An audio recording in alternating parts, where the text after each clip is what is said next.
اعوذ باللہ السمیع العلیم من الشیطان الرجیم من حمزہ ونفخہ ونفسہ بسم اللہ الرحمن الرحیم وَإِذْ أَخَذَ اللَّهُ مِيثَاقَ النَّبِيِّينَ لَمَا آتَيْتُكُم مِّن كِتَابٍ وَحِكْمَةٍ ثُمَّ جَاءَكُمْ رَسُولٌ مُصَدِّقٌ لِّمَا مَعَكُمْ لَتُؤْمِنُنَّ بِهِ وَلَا تَنصُرُنَّهُ قَالَ أَأَقْرَرْتُمْ وَأَخَذْتُمْ عَلَىٰ ذَٰلِكُمْ إِصْرِي قَالُوا أَقْرَرْنَا قَالَ فَاشْهَدُوا وَأَنَا مَعَكُم مِّنَ الشَّاهِدِينَ فَمَن تَوَلَّىٰ بَعْدَ ذَٰلِكَ فَأُولَٰئِكَ ہم الفاسقون۔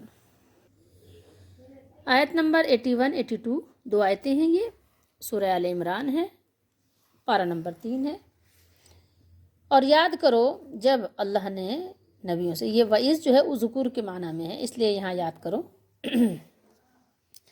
ترجمے میں بریکٹ میں ہے۔ اور یاد کرو جب اللہ نے تمام نبیوں سے عہد لیا تھا، میثاق کیا ہے؟ عہد ہے۔ اچھا، لیا تھا کہ جب میں تمہیں کتاب اور حکمت عطا کروں، جب اللہ لما آتیتکم، یعنی تم سب کو، کم نبیوں کی جو جماعت ہے یا رسولوں کی کتاب اور حکمت عطا کروں، فحکمت، پھر تمہارے پاس کوئی رسول آئے جو اس کتاب کی تصدیق کرتا ہو جو تمہارے پاس ہے، تو تمہیں اس پر ایمان لانا ہوگا اور اس کی مدد کرنی ہوگی، یہ اور ضرور بھی ضرور اس کی مدد کرنی ہوگی، کیونکہ یہ اس سے پہلے لام تاکید ہے، یہ دیکھ رہے ہیں جو آپ، یہ لام نظر آ رہا ہے، اور اس کے بعد یہ نون مشدد ثقیلہ ہے، ٹھیک ہے، تو دو تاکیدات یہاں جمع ہو گئی ہیں۔ اللہ نے فرمایا کیا تم اقرار کرتے ہو، کیا تم اس کا استری مجھ سے یہ اقرار کر رہے ہو تم، اور اس پر میرا عہد قبول کرتے ہو؟ قالوا اقررنا، تو ان سب نے کیا کہا؟ انہوں نے کہا ہم نے اقرار کیا، ہم نے اقرار کیا۔ اللہ نے فرمایا تو تم گواہ رہنا، اور میں بھی تمہارے ساتھ گواہوں میں گواہ ہوں، اور میں بھی تمہارے ساتھ گواہ ہوں یا گواہوں میں ہوں، ٹھیک ہے، من الشاہدین۔ پھر اس کے بعد جو بھی منہ موڑے، فمن تولا، سو جو بھی ہو وہ، جس نے یعنی منہ پھیرا اللہ کے عہد سے، منہ موڑے گا، تو ایسے لوگ ہی نافرمان ہیں، ہم الفاسقون۔ یہ ترجمہ میں نے پڑھا ہے تفسیر ابن کثیر سے۔ اب یہ کہ سب سے پہلے آپ یہ جانیے کہ اللہ تعالیٰ نے اپنے بندوں سے 3 طرح کے عہد لیے ہیں، ٹھیک ہے، تو اس کا ذکر ہم اپنے موقع پر انشاءاللہ کریں گے، لیکن تھوڑا سا بھی مختصراً آپ کو بتا دیں گے اس جگہ پر بھی۔ اور یہ جو یہاں پر اسری ہے، اس کو میں آپ کو بتاؤں کہ یہ اصل میں کیا ہے۔ دیکھیں، اسرن کسی چیز کے باندھنے اور زبردستی بند کرنے کو کہتے ہیں، ٹھیک ہے، یہ تو اسری ہے، یہاں پر یا لگی ہے اس کی، یعنی متکلم کی ضمیر ہے یہ، لیکن بھاری بوجھ کو کہتے ہیں اسرن، ٹھیک ہے۔ اور اسی طرح موقد عہد کو بھی کہتے ہیں، موقد یعنی جس میں تاکید ہو، جس میں تاکید کی گئی ہو، اس لیے کہ وہ انسان کو باندھ دیتا ہے۔ اور اللہ تعالیٰ نے تمام انبیاء علیہ السلام سے یہ عہد اور اقرار لیا، انہیں اس کی شہادت کا حکم دیا، اور خود بھی اللہ تعالیٰ نے شہادت دی۔ اب یہ دیکھیے کہ اللہ نے جو 3 عہد لیے، وہ 3 عہد کیا ہیں؟ ایک تو سورہ اعراف میں ہم انشاءاللہ پڑھیں گے، سورہ اعراف میں اللہ تعالیٰ نے فرمایا ہے نا کہ الست بربکم، تو وہاں اللہ نے سب کو جمع کیا تھا، تمام ارواح کو جمع کیا تھا، اور وہاں اللہ تعالیٰ نے یہ عہد لیا، اور اس عہد کا مقصد یہ تھا کہ تمام بنی نوع انسان کو اللہ کی ہستی، اللہ کی ذات اور ربوبیت الوہیت عامہ پر اعتقاد ہو جائے، ٹھیک ہے، وہ اس پر اعتقاد رکھے، کیونکہ دین کی یا آپ کہیں مذہب کی ساری عمارت اسی سنگ بنیاد پر ہے، ٹھیک ہے، اس کی بنیاد اسی پر قائم کی گئی ہے۔ جب تک اس پر اعتقاد نہ ہو، ایمان نہ ہو، تو انسان یعنی یہ کہیے کہ اپنے مذہبی میدان میں عقل و فکر کی رہنمائی اس کو کچھ بھی نفع نہیں پہنچا سکتی۔ اور جو دوسرا عہد اللہ تعالیٰ نے لیا ہے جس کا ذکر اللہ نے فرمایا وَإِذْ أَخَذَ اللَّهُ مِيثَاقَ الَّذِينَ أُوتُوا الْكِتَابَ لَتُبَيِّنُنَّهُ لِلنَّاسِ وَلَا تَكْتُمُونَهُ، یہ اللہ تعالیٰ نے لیا ہے اسی سورہ آل عمران میں آیت نمبر 187 پہ، ٹھیک ہے۔ تو پوری آیت وہاں ذکر ہے کہ یہ عہد صرف اہل کتاب کے علماء سے اللہ تعالیٰ نے لیا ہے کہ وہ حق کو نہیں چھپائیں گے بلکہ صاف اور واضح طور پر حق کو بیان کریں گے۔ 2 عہد ہو گئے، اور تیسرا آپ کو یہاں جو نظر آ رہا ہے سورہ آل عمران کی آیت نمبر 81 میں۔ یہاں دیکھیے گا جاء کا مطلب ہوتا ہے آنا، کم تمہارے پاس، رسول کوئی بھی رسول، رسول کی تنوین بتا رہی ہے کسی بھی رسول کی بات ہو رہی ہے، کسی خاص رسول کی بات نہیں، کیونکہ یہ نکرہ ہے، نکرہ عموم کا فائدہ دیتا ہے، ٹھیک ہے۔ تو فرمایا اللہ تعالیٰ نے وَإِذْ أَخَذَ اللَّهُ مِيثَاقَ النَّبِيِّينَ لَمَا آتَيْتُكُم مِّن كِتَابٍ وَحِكْمَةٍ ثُمَّ جَاءَكُمْ رَسُولٌ مُّصَدِّقٌ لِّمَا مَعَكُمْ لَتُؤْمِنُنَّ بِهِ وَلَا تَنصُرُنَّهُ قَالَ أَقْرَرْتُمْ وَأَخَذْتُمْ عَلَىٰ ذَٰلِكُمْ إِصْرِي، اور جب اللہ تعالیٰ نے پیغمبروں سے عہد لیا، نبیوں سے عہد لیا کہ جب میں تم کو کتاب اور دانائی اور حکمت عطا کروں، پھر تمہارے پاس کوئی پیغمبر آئے، کوئی رسول، کوئی نبی علیہ السلام تشریف لائے، کوئی اس لیے ترجمہ میں نے آپ کو دکھا دیا کہ وہ عام ہے نا، نکرہ ہے نا، اس لیے جب تمہارے پاس کوئی رسول تشریف لائے جو تمہاری کتاب کی تصدیق کرے، یعنی رسول جو سچا رسول، کتاب کی تصدیق کا کیا مطلب ہے؟ جو اللہ کی طرف سے کتاب ہوگی وہ پچھلی کتاب کی تصدیق کرے گی، لیکن جھوٹے بھی تو نبوت کے دعوے دار پیدا ہوں گے نا، اللہ کو معلوم ہے۔ تو جو تمہاری کتاب کی تصدیق کرے تو تمہیں ضرور اس پر ایمان لانا ہوگا۔ کیا کرنا ہوگا؟ تمہیں لَتُؤْمِنُنَّ، تمہیں ضرور بالضرور تمہیں اس پر ایمان لانا ہوگا اور ضرور اس کی مدد کرنی ہوگی، وَلَا تَنْصُرُنَّ، ضرور مدد کرنی ہوگی تمہیں اس کی۔ اور عہد لینے کے بعد پوچھا کہ بھلا تم نے اقرار کیا اور اس اقرار پر میرا ذمہ لیا، یعنی مجھے ضامن بنایا؟ حضرت ابن عباس رضی اللہ تعالیٰ عنہما اور مجاہد اور ربی یہ سب نے فرمایا ہے کہ اسری سے مراد میرا عہد ہے، میرا عہد، کیونکہ یا ضمیر ہے جو اللہ کی طرف ہے۔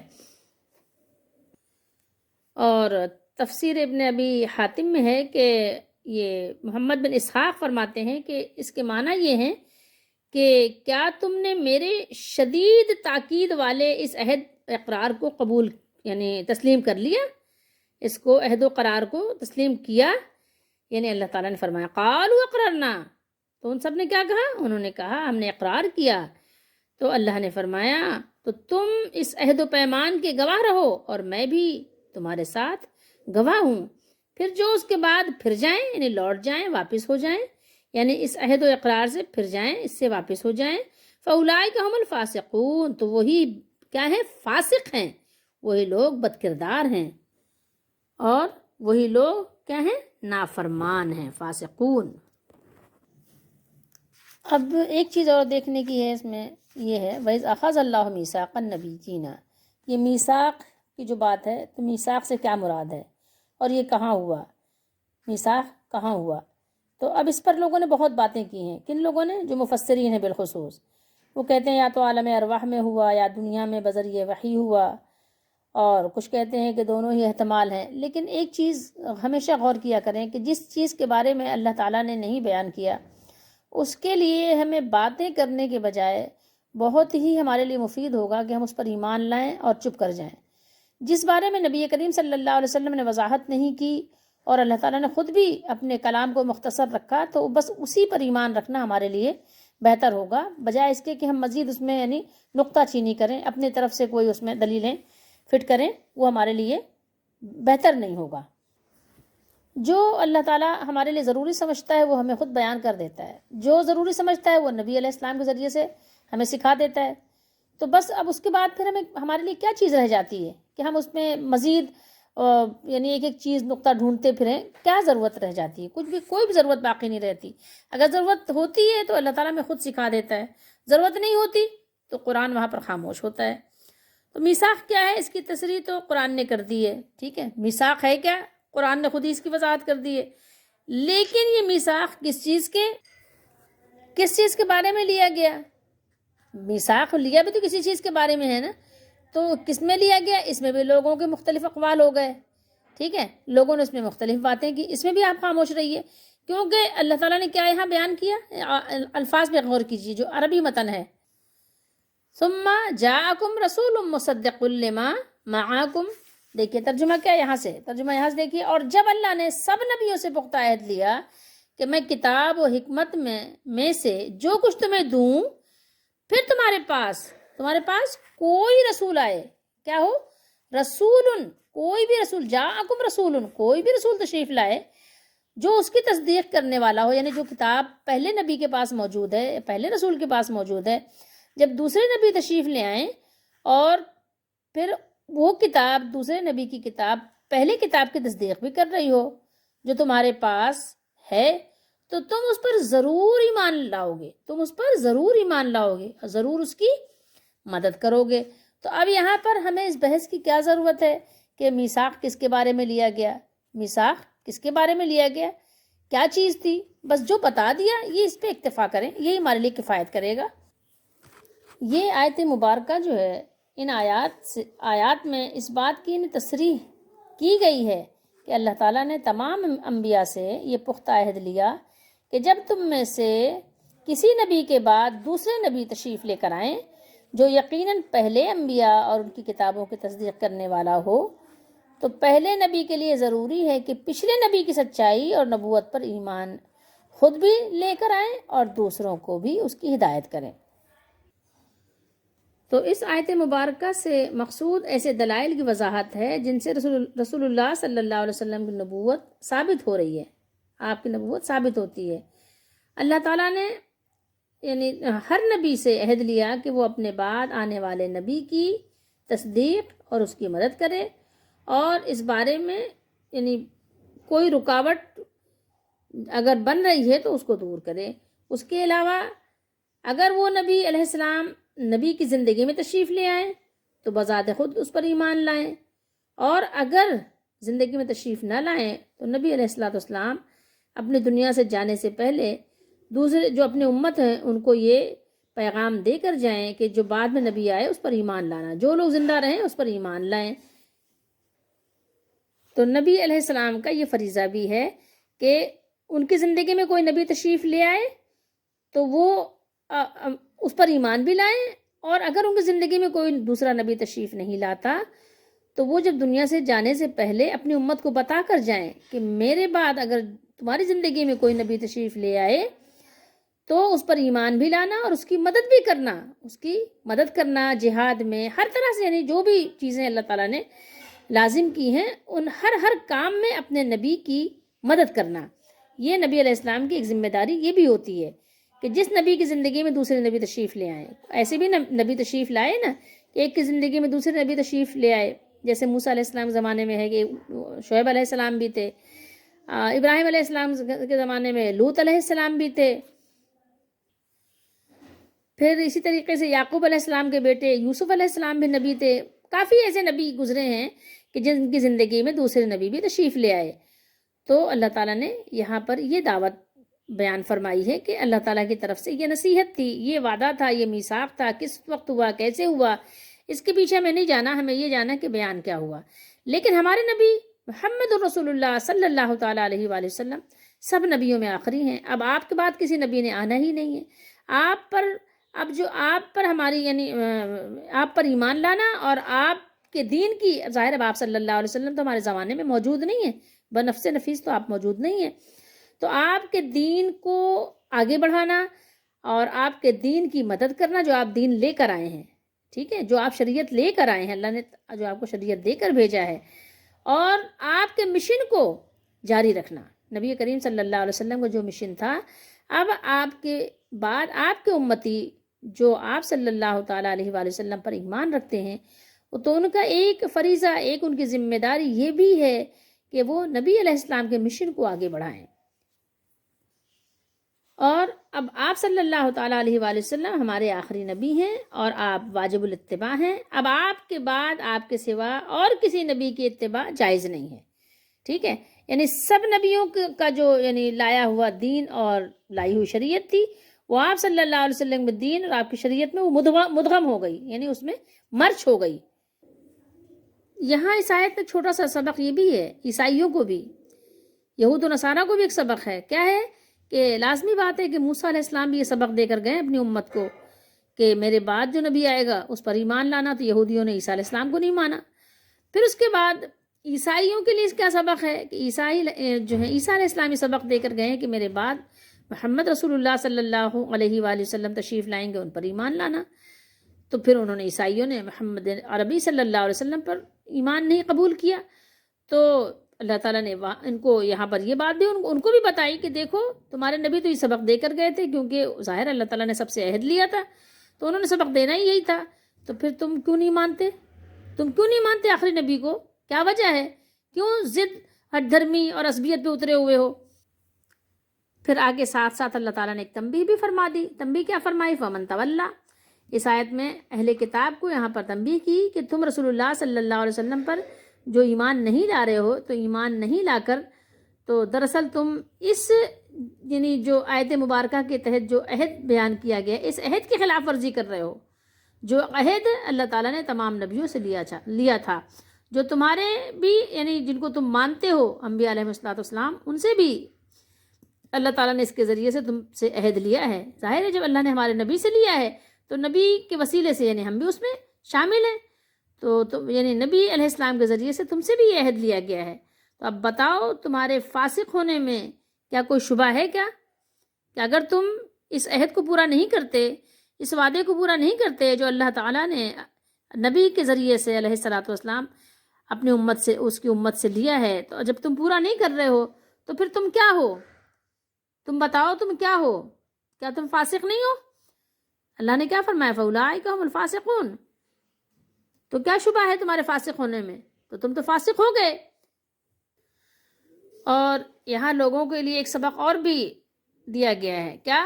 کہ جب اللہ تعالیٰ نے یہ عہد لیا کہ ہر نبی علیہ السلام سے کہ ان کی زندگی میں اگر نبی علیہ السلام تشریف لائیں تو ان کی مدد کرنی ہے، ان پر ایمان لانا ہے، ان کے پاس حاضر ہونا ہے. تو اب آپ ذرا غور کیجئے، جو لوگ یہ کہتے ہیں کہ حضرت خضر علیہ السلام زندہ ہیں، ان کا دونوں طرح سے نام آیا، خضر بھی ہے حدیث میں اور خضر بھی ہے. تو اب یہ بتائیے کہ اگر خضر علیہ السلام حیات ہیں، جیسا کہ لوگوں کا عقیدہ ہے کہ خضر علیہ السلام حیات ہیں، مدد کرنے آتے ہیں اور بہت سی باتیں ہیں اس میں ان کے لیے، جبکہ حدیث شریف سے ایسی کوئی بات ہمیں ملتی نہیں ہے. ٹھیک ہے، کوئی بھی بات نہیں ملتی کہ خضر علیہ السلام حیات ہیں، ایسا کچھ بھی تذکرہ حدیث میں کہیں ہے ہی نہیں.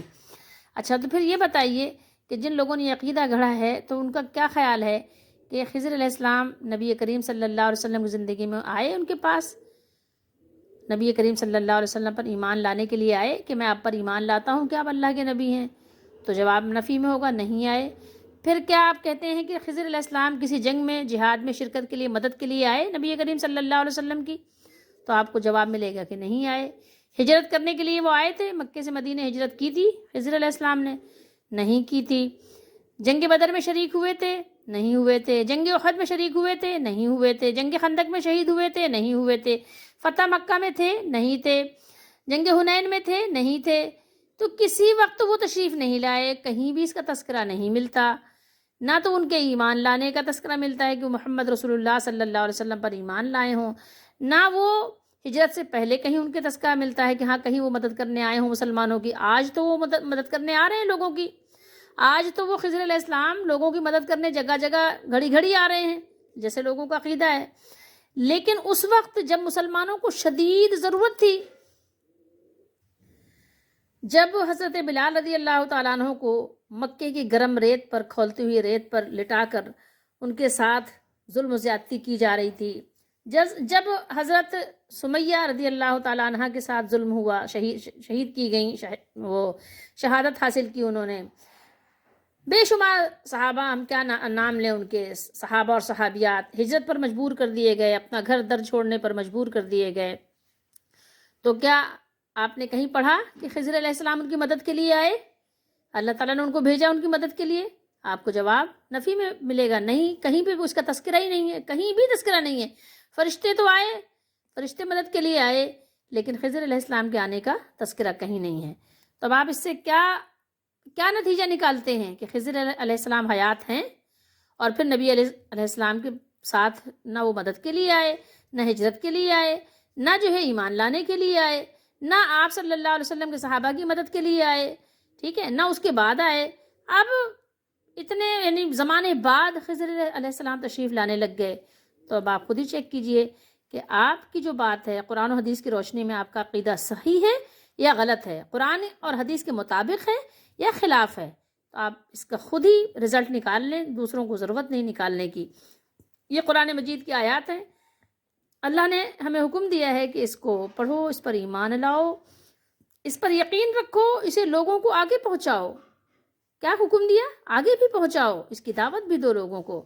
اللہ تعالی ہم سب کا حامی و ناصر ہو، ہمیں قرآن مجید پر ایمان رکھنے اور یقین رکھنے کی توفیق دے، آمین۔